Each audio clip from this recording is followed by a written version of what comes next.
हाँ जी बच्चों, अगर आप लोगों को बेसिकली क्या करना हो, एलाइलिक पोजीशन के ऊपर अगर हैलोजन ऐड करनी है हमको, और हम हाई टेम्परेचर अपना अचीव नहीं कर सकते लैब के अंदर, तो उसके लिए एक रिएजेंट को यूटिलाइज करना पड़ता है हमें बेसिकली, जिसका नाम होता है NBS। एन फॉर नाइट्रोजन है यहाँ पर, BS का मतलब है ब्रोमो सक्सीनामाइड बेसिकली। क्लियर है? तो उसके लिए हम लोग क्या करेंगे, CH3 यहां पर CH, ये डबल बॉन्डेड मेरा CH2 हो गया। इसके अंदर हम लोग बेसिकली रिएजेंट ऐड करेंगे अपना, कौन सा बेटा, NBS, जिसकी स्ट्रक्चर क्या होगी, कुछ इस प्रकार से है। नाइट्रोजन, यहाँ पे ब्रोमीन है बेटा, उसके साथ दोनों साइड पर मेरा CO, यहाँ पर CH2, यहाँ पर अगेन CO, फिर यहाँ पर अगेन CH2, और यहाँ पे आपस में ये बॉन्डेड है। ये क्या है बेटा, मेरा NBS रिएजेंट है, जिसका नाम क्या होता है, N4 यहाँ नाइट्रोजन है, N ब्रोमो सक्सीनिमाइड बेसिकली। क्लियर है मेरी बात? और इसके अंदर हम लोग पेरोक्साइड का यूटिलाइज करेंगे बेसिकली, और सनलाइट की प्रेजेंसी में रिएक्शन परफॉर्म हो जाएगी हमारी H न्यू, और ये मैं क्या कर दूंगा यहाँ पर, पेरोक्साइड इसके अंदर ऐड कर देंगे। होना तो कुछ नहीं, सिंपल सी बात है कि एलाइलिक पोजीशन के ऊपर आपका क्या ऐड हो जाएगा करके, हैलोजन। एलाइलिक कौन सी है, ये वाली है, तो यहां पर हाइड्रोजन चला जाएगा, यहां से क्या है, ब्रोमीन। ब्रोमीन को यहां पर ऐड करिए बेटा, bromine CH double bonded CH2। Clear है? प्लस अब ये ब्रोमीन यहां चली गई, तो ये इसकी हाइड्रोजन यहां चली जाएगी सिंपली, ये बायो प्रोडक्ट बन जाएगा इसका, फिर एक C डबल बॉन्डेड O। यहां पे एक्चुअली में ये मत सोचना ऑक्सीजन के साथ बॉन्डेड है, ये अलग है कार्बोनिल ग्रुप।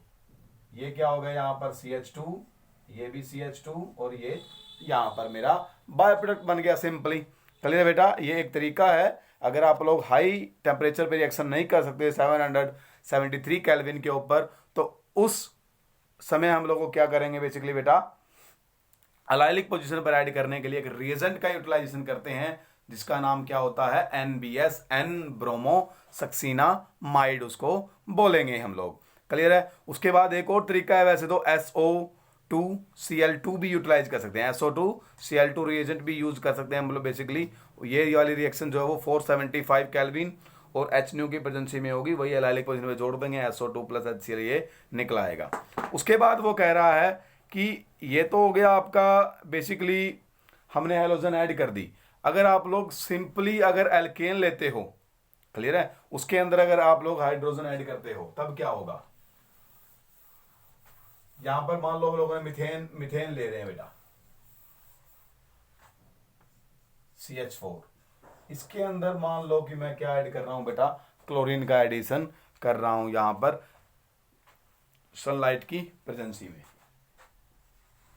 तो सारे प्रोडक्ट मिलेंगे मुझे, mono halogen, di halogen, tri halogen, उसके बाद फर्दर फिर टेट्रा हैलोजन, यानी कि एक हाइड्रोजन भी रिप्लेस हो जाएगा, वो वाला प्रोडक्ट भी मिलेगा, दो हाइड्रोजन भी रिप्लेस होंगे, वो वाला प्रोडक्ट भी मिलेगा मुझे, और साथ में 3 हाइड्रोजन भी रिप्लेस मेरे हो सकते हैं, इसमें कोई प्रॉब्लम नहीं है, और इवन 4 के 4 हाइड्रोजन भी रिप्लेस हो सकते हैं, तो CCl4 भी बन सकता है, ये चारों मेरे यहाँ पर बन सकते हैं। बेसिकली हम लोग हैलोजिनेशन करने के लिए ये वाला तरीका यूटिलाइज नहीं करते बे, डायरेक्ट एल्केन के अंदर इसको ऐड कर दें क्लोरीन को। क्यों बेटा? क्योंकि यहाँ पर क्या है, डिफरेंट डिफरेंट प्रोडक्ट मिलते हैं हम लोगों को हैलोजन ऐड होकर के, mono, di, tri halogen compounds, और इनका जो बॉइलिंग पॉइंट है वो सबका लगभग एक जैसा ही होता है, नियर बाय होता है। इनको एक्सट्रैक्ट करना, इनको सेपरेट करना थोड़ा टफ प्रोसेस होता है, दैट्स वाई ये वाला मेथड हम लोग यूटिलाइजेशन नहीं करते होते हैं। ओके, मेरी बात यहाँ तक। उसके बाद अगर हम लोग डायरेक्टली आयोडीन ऐड करेंगे, तो आयोडीन की रिएक्शन इरिवर्सिबल होती है जनरली। क्या होती है बेटा? इरिवर्सिबल होती है, दैट्स यानी कि जो आपका आयोडीन ऐड हो जाएगी वो दोबारा से फर्दर फिर आपका जो रिएक्टेंट था वो वही बन जाएगा। क्यों होगा ऐसे? क्योंकि बेटा जो आपका HI है वो बेसिकली क्या कर देगा, दोबारा से वहां पर जो आयोडीन है उसको एलिमिनेट कर देगा, इसलिए वो वाली रिएक्शन जो है रिवर्सिबल इन नेचर मानी जाती है। अगर मैं उसको यहाँ पर परफॉर्म करके दिखाऊं आपको कि किस प्रकार से होगा, वो कुछ इस प्रकार से हो रहा है जनरली मेरा। यहाँ पर मान लो कि CH4 है, यहाँ पे मैंने ऐड कर दिया डायरेक्टली आयोडीन, तो क्या बनेगा यहाँ पर, एक तो CH3 आयोडीन बन सकता है, और दूसरा क्या बनेगा, हाइड्रोजन आयोडीड, क्लियर है, आयोडाइड। वो क्या कर देगा, यहां से दोबारा से आयोडीन निकाल लेगा, ये वाला, ये जो है वो यहां से दोबारा आयोडीन निकाल लेगा अगेन, और I2 और H दे देगा, H को वापस दे देगा। तो रिएक्शन क्या हो जाती है जनरली बेटा, रिवर्सिबल हो जाती है। दैट्स वाई इसके अंदर कई बार रिएजेंट्स वगैरह हम लोग यूटिलाइज करते हैं इस रिएक्शन को परफॉर्म करने के लिए। उसके बाद आता है फ्लोरिनेशन।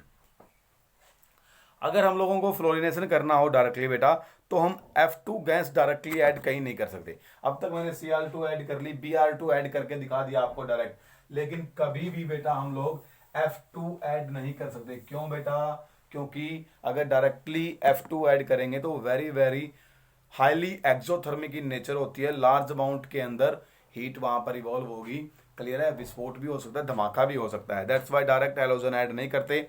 दैट्स वाई हम लोग क्या करते हैं, इन ऑर्गेनिक फ्लोराइड्स का यूटिलाइजेशन करते होते हैं, क्लियर है, क्या करते हैं बेटा, इन ऑर्गेनिक फ्लोराइड का यूटिलाइज करते हैं। जैसे कि अब CH3 ब्रोमीन, इसकी रिएक्शन करवाऊंगा मैं, मान लो AgF, क्लियर है, सिल्वर फ्लोराइड। अब सिल्वर फ्लोराइड क्या है, ये इनऑर्गेनिक फ्लोराइड है एक ये, ओके। पहले से कोई हेलो अल्केन ले लूंगा मैं अदर देन फ्लोरीन वाली, ओके, और उसके अंदर इसकी रिएक्शन करवा दूंगा, तो मेरा क्या हो जाएगा, ये फ्लोरीन इसको रिप्लेस कर देगा, क्या बन जाएगा यहाँ पर CH3 फ्लोरीन प्लस क्या बन जाएगा मेरा AgBr बेटा, क्लियर है मेरी बात यहाँ तक। इसे बोलते हैं स्वार्ट्स रिएक्शन, क्लियर है, क्या कहते हैं इसका नाम, स्वार्ट्स रिएक्शन है।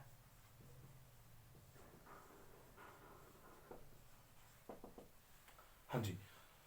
उसके बाद यहां पर क्या होगा, अभी उसके बाद आता है एक मेथड बाय हैलोजन एक्सचेंज, कि हैलोजन एक्सचेंज करके भी हम ऐसा कर सकते हैं। कैसे, बाय हैलोजन एक्सचेंज भी हम लोग हेलो अल्केन बना सकते हैं।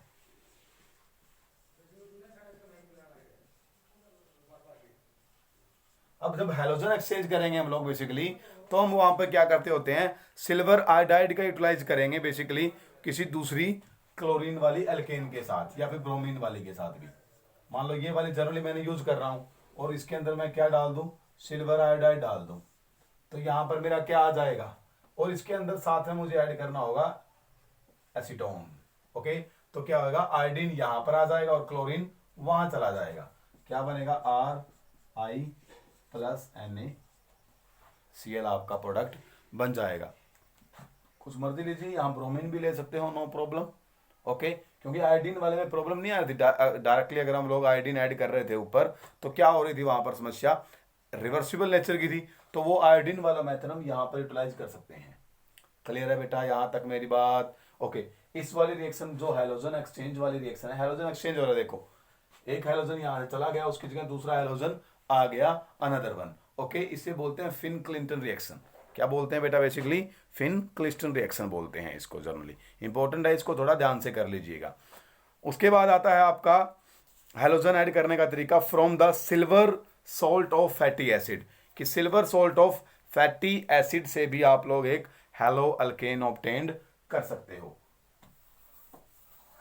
अब fatty acid of silver salt, clear, sorry silver salt of fatty acid के अंदर हम लोग क्या करेंगे, ये वाला ऐड कर लेते हैं, CH3 CH2, कितनी लंबी चेन ले लो, COO यहां पे लगा लीजिए आप लोग, उसने क्या बोला, फैटी एसिड, सिल्वर सॉल्ट का बोला, सॉरी, तो यहां पे क्या लीजिए, Ag ले लीजिए आप लोग, क्लियर है मेरी बात। अब इसके अंदर डायरेक्टली क्या ऐड कर लो बेटा, ब्रोमीन ऐड कर लो आप लोग, Br2, इसकी रिएक्शन करवा दो CCl4 की प्रेजेंस में, तो आपका क्या बनेगा, फिर ये वाला ग्रुप यहां आकर के ऐड होगा, और आपका प्रोडक्ट क्या बनेगा, CH3 CH2, यहां क्या बन जाएगी, ब्रोमीन, और साथ में क्या निकलेगा, CO2 और प्लस में AgBr बेटा, क्लियर है। यहां पे याद रखना इस ग्रुप के साथ ऐड नहीं होगा बेटा, ये वाले ग्रुप को तोड़ के इस पीछे पीछे जितनी लंबी चेन होगी उसके साथ ऐड होएगा बेसिकली। यहाँ पर एक कार्बन और भी हो सकती है और एक कम भी हो सकती है। इसे क्या बोलते हैं बेसिकली, हुंस डीकर रिएक्शन बोलते हैं, या फिर बोरोडीन हुंस डीकर रिएक्शन बोलते हैं। क्लियर है मेरी बात यहाँ तक बेटा, ओके। तो this is all about basically preparation of haloalkanes, okay. Thank you, have a nice day.